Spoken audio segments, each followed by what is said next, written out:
So you guys remember Kwebbelkop? He is ending his AI program. And we're going to watch this and take a look at it. Here we go. 11 years ago, I started my YouTube journey. My one and only goal was to entertain as many people as possible, to share my joy with the world, and to form new friendships. I had a lot of fun, from playing with my best friends to meeting completely new strangers and having a blast. And all of this while playing video games every single day. This was an absolute dream of mine. I would have never imagined anything better than this, and I wouldn't trade this in for anything in the world. But even a dream job can't stop me from growing up and growing older. And this made me realize this is not something I'll be able to do for the rest of my life. There will always be a point where I'll end up quitting. That might be now, that might be 10 years from now, that might be 50 years from now. So I decided to clone myself. I decided to make a virtual version. Yeah, people, so basically he made an AI version of himself to play Minecraft, and it didn't really go very well. A lot of people didn't like it. I thought it was interesting. I was glad that he did it, because it's like you've got to have a guinea pig, right? Like, let's see what happens if somebody tries this. Let's see how people are going to respond. I think it's great. You know, yeah, sure, let's fucking see it. Yeah, cool experiment. A virtual version of Kwebbelkop. However, I made a mistake. I thought that Kwebbelkop AI would be accepted and embraced. I thought people would love Kwebbelkop AI as much as I do, both for its exciting technology and its unbound creative potential. And a lot of you did. I really don't know why people think that anybody gives a fuck about the technology of anything. Nobody cares about the technology. They only care about how they can use the technology to make porn. So if you're not readily showing people how that's possible, then they're not interested in the technology. They just want to see the outcome. Literally. A lot of you loved it because you understood the vision and you saw where this could potentially go. But there was also a counter movement, a group of people who disliked everything AI stands. AI should be used to improve human intelligence, not replace it. You can defend yourself all you want, man. The reality is that Penguins is right, and you responding with AI fully supports his points. This guy literally carried my childhood, and now look at him. You're still a kid. In fact, Quabble has to use AI to actually respond to criticism, and the AI don't even do a good job. It's actually so embarrassing. What did people even say that was bad about him? Like, I don't understand. What's the criticism of this guy? What, do people not like his hair? He's loud? Who cares? For, and who really honed in on the quality of the AI. I took every chance to criticize and judge my creativity, my team's hard work, and our storytelling. People who thought I was personally contributing to the end of content creation merely by working on this project. One of the arguments I kept hearing over and over was that they wanted to see me, the real me. But I kept thinking, this is the real me. This is my creativity led by me. This is the story I want to share with the world. The story of Kwebbelkop AI. But like I said, I made a mistake. I decided to share Kwebbelkop AI with the world when he wasn't 100% ready. He hadn't fully matured yet. So let me just say, everyone has ever said about Kwebbelkop AI has been heard. Every bit of criticism, every argument for, and especially every argument against, every comment, every Look at this guy. New Viewvid, Kwebbelkop has decided to take an AI venture. Today, I demolish his career. Bro, people are out for blood. email, every tweet. That's why we decided to train a brand new Kwebbelkop 2.0 model with every bit of feedback we've received. And the results, they're astonishing. Every second you've been watching of this video so far has been completely AI generated. The Kwebbelkop you're seeing on the screen right now is not really me. I hope this video provides a better glimpse into the vision that we have for Kwebbelkop AI, and a future in which influencers can use AI to enhance their storytelling, lower the barriers of entry, and share themselves. Could always tell. I disagree. I think that people are only. I think that the reason why people are saying that it's AI and that they knew it is because other people in chat were looking at it, And I think that people coming to the conclusion that he was AI from the beginning of the video is actually way higher because they saw other people in chat saying the same thing. And I think that if people weren't in chat and they were just watching it just with no context, I think there would be way less people that would say that. World, regardless of any disability they may have. So please consider subscribing and enjoy the story the real Kwebbelkop wants to tell. The story of Kwebbelkop AI. Thank you. It would be really funny if, like, this one was AI too. And it's like a fucking, you know, just like, you know, how many layers deep is this? Like Inception or something like that. Kwebbelkop's actually been dead for 3 years, guys. Yeah, like this is like his cousin that's doing all this. Yeah, it's kind of fucked up, but you know, it is what it is. It lacks authenticity. You just can't relate with a robot, to name a few. It doesn't matter how real it looks. It's not real. You can't make a real connection with it. Okay, how many people have jerked off to AI porn?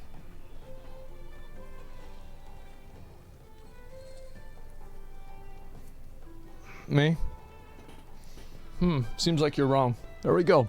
And it's not the same. Oh, right, of course. It's what more of a human connection is it than that? Come on. Look, we're getting off topic here. The point is that I think this is really interesting. I do. I think that he should keep doing it. I'm going to be totally honest. I really do. I think he should keep farming this and keep trying to push with it. I think this is an interesting little experiment. And I know that a lot of people are going to be negative about it. Sure. But I think it's interesting. I want to see it happen. I want to see this taken to term. Will people eventually give in and be okay with it? You know what I think? I think they will. I think that eventually the boundary will get broken down and people will accept AI. I think it's going to happen. Now, there will always be some people that won't. There are some people that don't have smartphones. But are we really going to say society hasn't progressed into smartphones? So yeah, I think it's going to become more and more popular. What if I'm AI right now? Yeah, exactly. That'd be great. Don't people watch that Neuro AI every day? They do. They watch the Neurosama AI, and people loved watching the Seinfeld thing too. Now, I would argue that the Seinfeld thing was kind of a novelty and a gimmick, and the reason why it was popular is that, you know, it's like one of those things that goes really popular and then kind of falls off and nobody cares, and it just got banned whenever it was really popular, so people have only a very positive perspective of it. I think that it would have kind of fallen off naturally.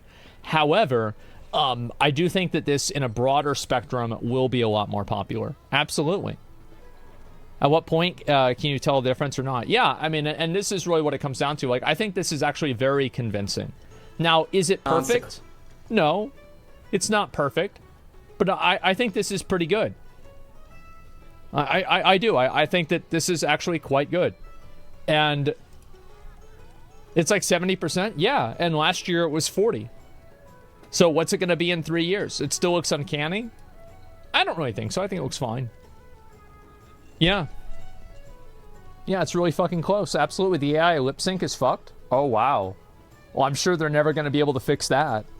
Oh, wow. Yeah, they're never going to be able to get that right, huh, guys? Come on. So the AI is creating the content? Well, the people are creating the content through the AI, right? That's really kind of how it works. No one will pay money to see this? Well, people will not pay money to see AI. You're right. And you know what? People used to not pay money for microtransactions. And then they started to do it. Because people grew up and they were more accepting of it. And it was okay. So this is what happens, right? Is that you're right that kids, or probably like not kids, but like mainly adults, like a lot of the people that are talking like this, right? Talking about this are probably like a bit older.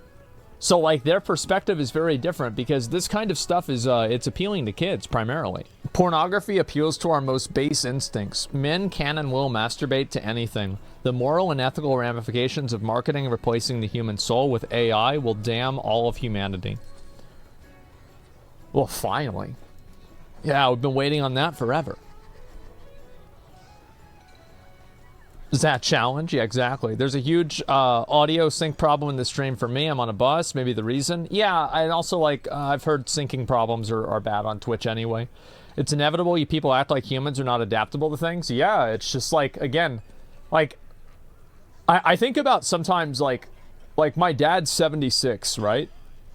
And I think about whenever he was a kid, like, cars were like a thing. You did have cars. There was no air conditioning.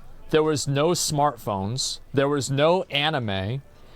People didn't have, like, color televisions in their houses, really. Like, some people did, some people didn't.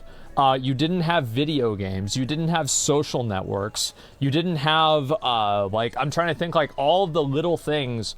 Like, you didn't have a mouse. You didn't have, like, consoles. There's no Nintendo. There's no VCR. There was nothing, right? You had magazines. Yeah, you read magazines. There, and like, there's no GPS. Yeah, like, where do you want to go? Well, you go down this road and then past the big tree, you're gonna see a stop sign. You want to take a left on the stop sign and then go on down yonder for about 2 miles, and then you're gonna see a shack, and that's where you need to be. Oh, okay. So it's just so much complete. Yeah, no Chipotle. There's no McDonald's back then, I'm pretty sure. I don't know. But there's no, like, Taco Bell. There's nothing like that. So it's just so, I think it's so naive to think that society, and, like, also even for me, right? I'm 33. So whenever I was a kid, we didn't have the internet. I remember before we didn't have the internet. I do. I remember everybody would come over to my house because I got the internet first. We would all look at porn on Saturday morning. We would do this every week until my mom found out. And then I had to, like, I had to come up with, like, some excuse of, like, why this is okay. And so anyway, just blamed it on one of my friends. And, which, to be fair, I mean, you know, it is what it is. So, point is that, like, you used to have a landline, right? And you would call a person's house, and then their parents would probably pick up, and you would be like, can you put Cody on? You know, it's Billy, it's me. And they'd be like, yeah, sure. I still have a landline? Yeah, some people still do. The point is that, like, society is so much different than whenever I was a kid even, right? So I think to say that people wouldn't accept these things, I think it's very naive. Yeah, we didn't have area codes. I think we had area codes whenever I was a kid. I'm not sure though, but it, like, wasn't, like, known because Austin only had one area code at the time, and then I remember whenever they had 2 area codes, it was in, like, 2014, something like that. I remember whenever we had no area codes. Yeah, there it is. I think most of chat saw landline the first time watching Stranger Things. No, most of chat's probably, you know, around my age. Most people in chat remember. How many of you guys remember landlines? Yeah, how many of you guys did the same thing? Yeah, a lot of people in chat are older. Like, my audience is, like, it's not a lot of kids that watch my stream, to be honest. But yeah, going back to the Kwebbelkop stuff and everything, I think this is really interesting, and I really want to see where he goes with it. I think this is super cool, and I know everybody shits on this guy, and they're really negative about him. I don't really see why. I don't think Kwebbelkop is really a bad dude. I don't think he's a horrible person. He's not a bad actor. He's not really exploiting or malicious or anything like that. He's just maybe a goofy guy with weird hair, and he's trying to do something different. Yeah. So, I don't know. It's just a bit cringy, that's all. Yeah, it is, but I can appreciate somebody who's trying to do something different. And if being cringe is the worst outcome, I think that we'll survive.